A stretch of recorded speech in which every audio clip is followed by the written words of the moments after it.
Language में आपको user से अगर मल्टीपल इनपुट्स लेने या एक इनपुट भी लेना है तो आप यूज करा करते हैं स्कैनएफ। अभी बताइए, आप मानते हैं स्कैनएफ लिखने का जो तरीका है वो प्रिंटएफ से भी ज्यादा टिपिकल है? स्कैनएफ में आपको दो दो बातों का ध्यान रखना पड़ता है। नंबर 1, नंबर 2, वेरिएबल के पहले एड्रेस ऑफ, हाँ के ना, रखना पड़ता है ध्यान एड्रेस ऑफ का भी आपको। और अगर ये एड्रेस ऑफ मिस हो जाए तो, अगर ये एड्रेस ऑफ मिस हो जाए तो कोड कंपाइल होता है? हाँ होता है, लेकिन रन टाइम पे इनपुट सही नहीं ले पाता, इनपुट बिगड़ जाता है, इनपुट सही वेरिएबल के अंदर नहीं पहुंच पाता। होती है प्रॉब्लम स्कैनएफ में एड्रेस ऑफ भूल जाने के कारण। और फिर याद करिए, हमेशा एड्रेस ऑफ लगता भी नहीं है, ये भी याद होगा आपको। सही कह रहा हूं, हमेशा एड्रेस ऑफ लगाया भी नहीं जाता। जैसे याद करें, अगर आप यूजर से उसका नाम ले रहे हैं तो आप स्कैनएफ में एक तो %s लगाएंगे, और जब %s लगाते हैं तो एड्रेस ऑफ नहीं लगाते हैं। है प्रॉब्लम वाली चीज, कभी एड्रेस ऑफ आता है, कभी एड्रेस ऑफ नहीं आता है। ये अननेसेसरी चीजों को ट्रबल में डाल रहा है, प्रोग्रामर को कंफ्यूज कर रहा है। C++ ये मानती है कि इस काम को बेहद सिंपल तरीके से करा जा सकता है, उन्होंने करा भी है। This is our difference number, I think 8, 7, right. तो उन्होंने इस प्रॉब्लम को सॉल्व बहुत अच्छे से हमें करके दिया भी है। कैसे करके दिया है, लेट्स डिस्कस दैट। C++ में अगर आपको यूजर से इनपुट लेना है तो याद रखिएगा, आप यूज करते हैं एक तो Cin, और Cin के साथ लगाए जाते हैं ये दो ग्रेटर देन ऑपरेटर के सिंबल। लेकिन आपको समझ आ रहा होगा, इन्हें ग्रेटर देन तो बुलाते नहीं है, इनका भी कुछ ऑफिशियल नाम होगा, बिल्कुल है। इन्हें C++ में नाम मिला है एक्सट्रैक्शन ऑपरेटर, या आप इन्हें बुला ले एक्सट्रैक्टर, या तो आप इसे बुला लें एक्सट्रैक्शन ऑपरेटर, और या आप इसे बुला लें एक्सट्रैक्टर। समझ आ रहा है? ठीक है, अब इसको एक्सट्रैक्शन ऑपरेटर या एक्सट्रैक्टर क्यों बोलते हैं, उसका कारण भी समझ लीजिए। इसलिए बोलते हैं क्योंकि ये ऑपरेटर वेरिएबल की वैल्यू कीबोर्ड से एक्सट्रैक्ट करके वेरिएबल में स्टोर करता है। आई रिपीट, ये ऑपरेटर कीबोर्ड से टाइप होने वाली वैल्यू एक्सट्रैक्ट करता है, खींचता है और वेरिएबल में स्टोर करता है। समझ आ रहा है? राइट। यूज कैसे करना है, बहुत सिंपल। फॉर्मेट स्पेसिफायर तो पहले ही हट गए थे, अब आपको एड्रेस ऑफ देने की भी आवश्यकता नहीं है। आप सिर्फ लिखेंगे Cin और A, ना कोई एड्रेस ऑफ लगाने की टेंशन, ना कोई %d या s लगाने की टेंशन। ऐसे ही गेस करिए, अगर आपको स्ट्रिंग भी लेनी है C++ में, और ये आपका कैरेक्टर का एरे है नेम 10, तो आप यहां भी इतना ही आसानी से नेम लेंगे जितनी आसानी से आप इंटीजर ले रहे हैं, by just writing Cin extraction operator and name. Difference clear?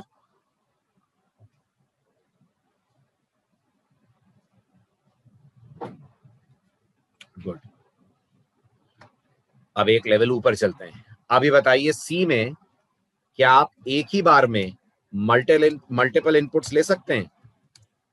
अगर मैं आपसे कहूं ये ABC में यूजर से वैल्यूज लेनी है, तो क्या एक ही बार में ली जा सकती हैं? बिल्कुल ली जा सकती हैं। कैसे?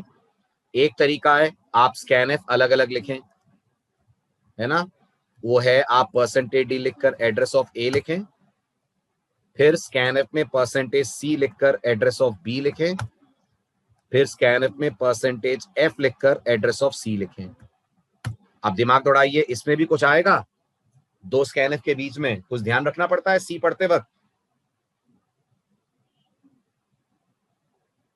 क्या ध्यान रखना पड़ता है? वेरी गुड, ध्यान ये रखना पड़ता है कि अगर आप इंटीजर के बाद कैरेक्टर ले रहे हैं तो बफर क्लीन करा जाता है, करा जाता है। पढ़ा है C के बेसिक्स में अपन ने, बिल्कुल। अगर आप एक इंटीजर के बाद एक कैरेक्टर ले रहे हैं तो जो इंटीजर की एंटर की है वो बफर में रह जाएगी, ऐसा होगा। जो इंटीजर की एंटर की है वो बफर में रह जाएगी, ऐसा होगा।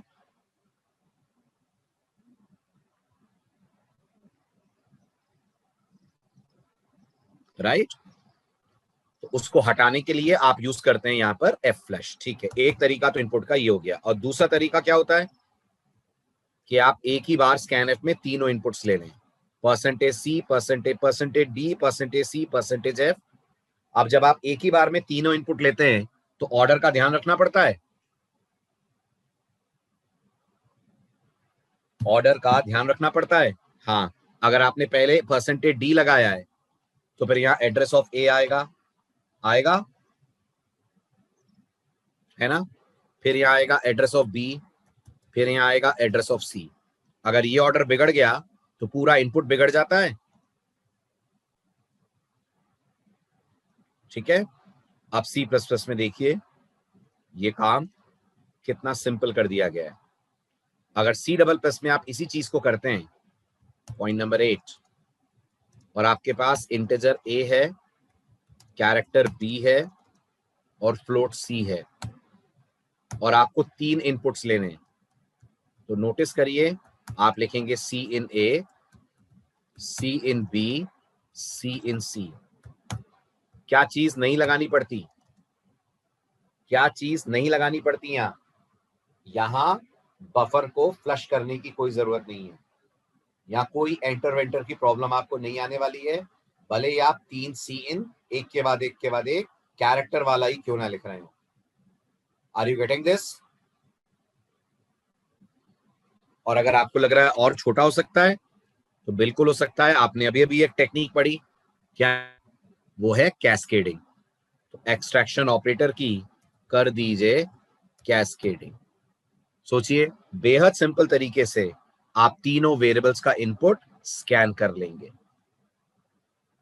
बताएं, यहां तक कोई डाउट हो तो? सब क्लियर जा रहा है, समझ आ रहा है? चलिए नेक्स्ट पॉइंट पे आते हैं, डिफरेंस नंबर 9।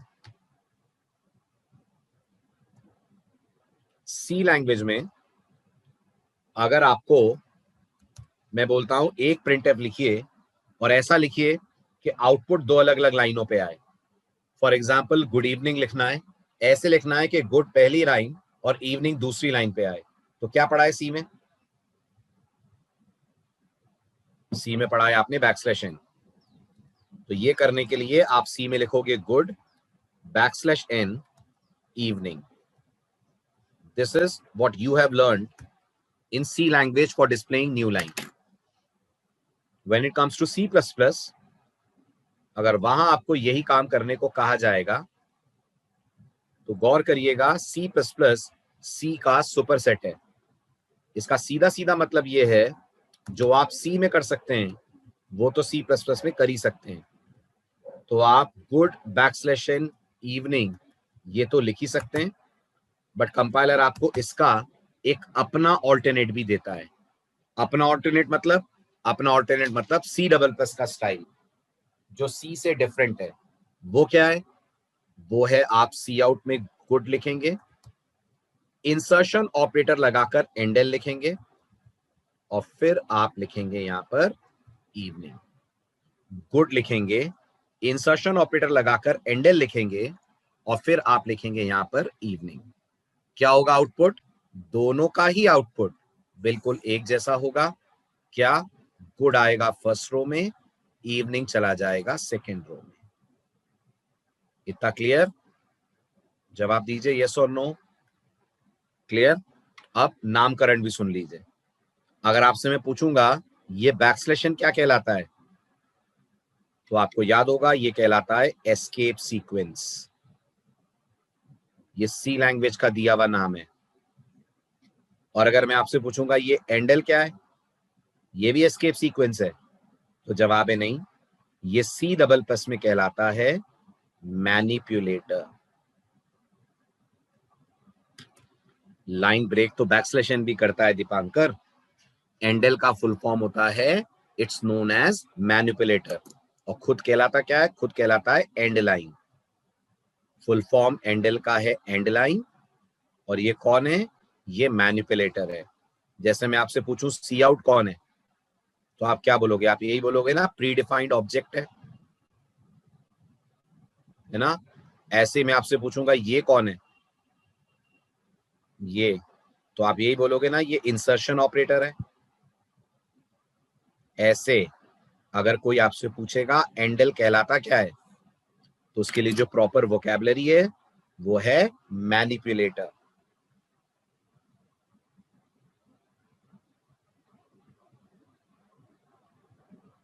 समझ आया? आगे बढ़ूं? वोकैबुलरीज डिफरेंट डिफरेंट हैं। मैनिपुलेटर्स ऑब्जेक्ट्स होते हैं अभिनव, वो आप आगे बढ़ो, धीरे धीरे सी प्लस प्लस में समझ आएगा। अभी आज तो सेकंड लेक्चर है, थोड़ा सा ऑब्जेक्ट ओरिएंटेड प्रोग्रामिंग पढ़ लीजिए, फिर पता चलेगा इनमें क्या फर्क होता है। ठीक, चले आगे।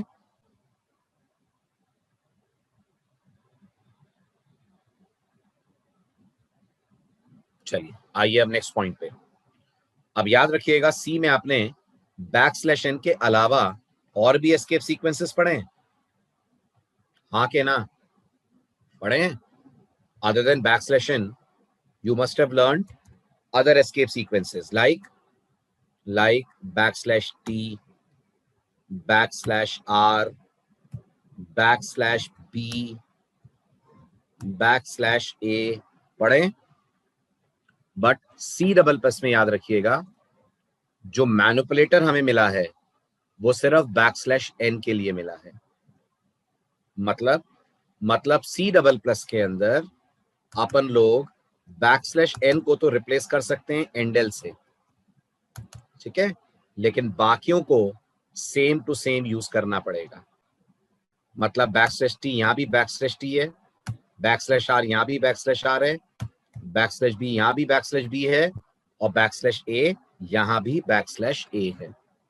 Unfortunately we don't have manipulators for tab, backslash r, backslash b और बैकस्लैश ए। सिर्फ बैकस्लैश एन के लिए हमारे पास दो ऑप्शंस अवेलेबल हैं। क्या क्या दो option? Either we can use backslash n और वी कैन यूज एंडल। आ रही है बात समझ? No alternate has been given for backslash t, backslash r, backslash b and backslash a. Is this clear?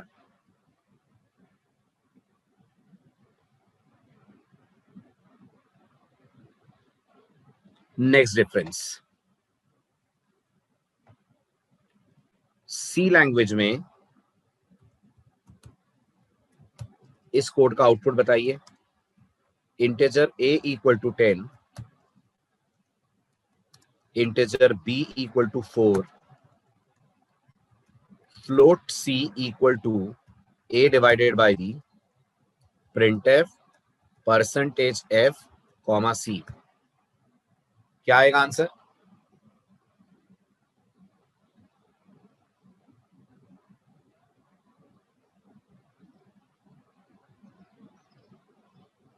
Very good. C language में integer upon integer, इसका answer integer ही होता है। ऑफ कोर्स 0.000000 दिखेगा, बट वो तो परसेंटेज एफ के कारण आ रहा है। जहां तक ए अपॉन बी का सवाल है, ए अपॉन बी 10/4 होगा और 10/4 का रिजल्ट 2 आएगा क्योंकि आपने एक प्रॉब्लम सी में पढ़ी है और प्रॉब्लम है integer upon integer is always an integer. पढ़ा है? ठीक। फिर इस प्रॉब्लम को आप सॉल्व कैसे करते हो? फिर इस प्रॉब्लम को आप सी लैंग्वेज में सॉल्व टाइप कास्टिंग नाम की टेक्निक से करते हैं, है ना, जिसमें आप लिखते हैं फ्लोट सी, फिर आप कहते हैं C is equal to float of A divided by B.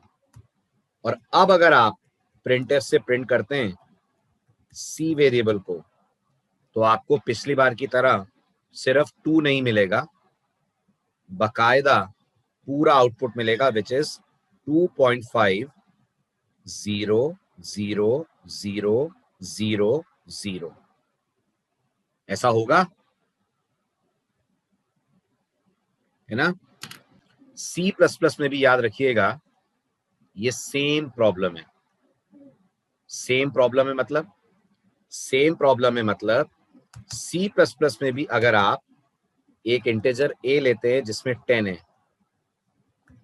एक इंटीजर बी लेते हैं जिसमें 4 है, और एक फ्लोट सी लेते हैं जिसमें आप कहते हैं C equal to A divided by B, और सी आउट से इस सी को प्रिंट करते हैं, तो यहां भी आपको आंसर 2.5 नहीं मिलने वाला है। आ रहा है समझ? यहां भी आंसर आपको सिर्फ 2 मिलेगा। क्यों मिलेगा? क्योंकि सी प्लस प्लस में भी, in C plus plus also, int divided by int is always an int।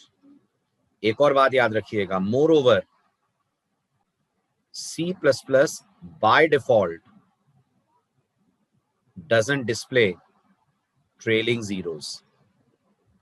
C++ को by default पॉइंट के बाद ट्रेलिंग जीरोस दिखाने की आदत नहीं है। ट्रेलिंग समझते हैं? पॉइंट के बाद जीरोस। ऐसा मत सोचिएगा कि वो पॉइंट के वैल्यू में नहीं दिखाती, क्या पॉइंट दिखाएगी, लेकिन पॉइंट के बाद अगर 0 0 0 0 आ रहे हैं तो C++ आपको जीरोस ट्रेल करते हुए नहीं दिखाएगी। वो कैसे लाएंगे वो मैं आपको आगे बताऊंगा। अब यह फोकस करिए, integer upon integer is always an integer. ये समझ आ रहा है? ठीक। अब इस प्रॉब्लम के C++ लैंग्वेज में 2 सॉल्यूशंस हैं। अगर मैं आपसे पूछूं तो 2.5 कैसे लाएंगे, तो C++ में अगर आपको 2.5 चाहिए जबकि डिवाइड आप 2 इंटीजर्स को कर रहे हैं, तो आप इसे 2 तरह से कर सकते हैं। पहला तरीका है, आप लिखें C equal to float of A divided by B, और दूसरा तरीका है आप लिखें C equal to float of A divided by B। बहुत ध्यान से ऑब्जर्व कीजिए, बहुत माइन्यूटली ऑब्जर्व कीजिए, और बताइए दोनों में कुछ अंतर दिख रहा है? जल्दी बोलिए। चंद्रकांत आज कैसे कैसे जवाब दे रहे हो? 10/4 है ही नहीं हमारे पास वेरिएबल्स हैं, तो हम 4.0 कैसे कर देंगे? क्या हो रहा है आज?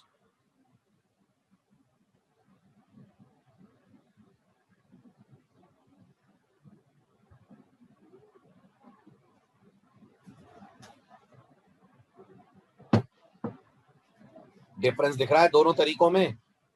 Everyone please respond. कुछ फर्क दिख रहा है? क्या फर्क दिख रहा है बताओ? पहले वाले में जो पैरेंथेसिस लगा है वो किस पे लगा है? वेरी गुड, वो लगा है डेटा टाइप पे। तो ये वाली जो टाइप कास्टिंग आप देख रहे हैं, ये सी स्टाइल ऑफ टाइप कास्टिंग है। समझ आ रहा है? राइट। और यहां गौर करिए तो पैरेंथेसिस वेरिएबल के ऊपर लगा है, तो ये टाइप कास्टिंग है C++ स्टाइल की। आया समझ? तो जो पहला वाला है वो दोनों लैंग्वेजेस में चलेगा। जो पहला वाला स्टाइल है वो दोनों लैंग्वेजेस में चलेगा। यस। और जो दूसरा वाला है वो सिर्फ C++ में चलेगा। मानते हैं? वो एक्सक्लूसिवली C++ में अवेलेबल है, सी में अवेलेबल नहीं है।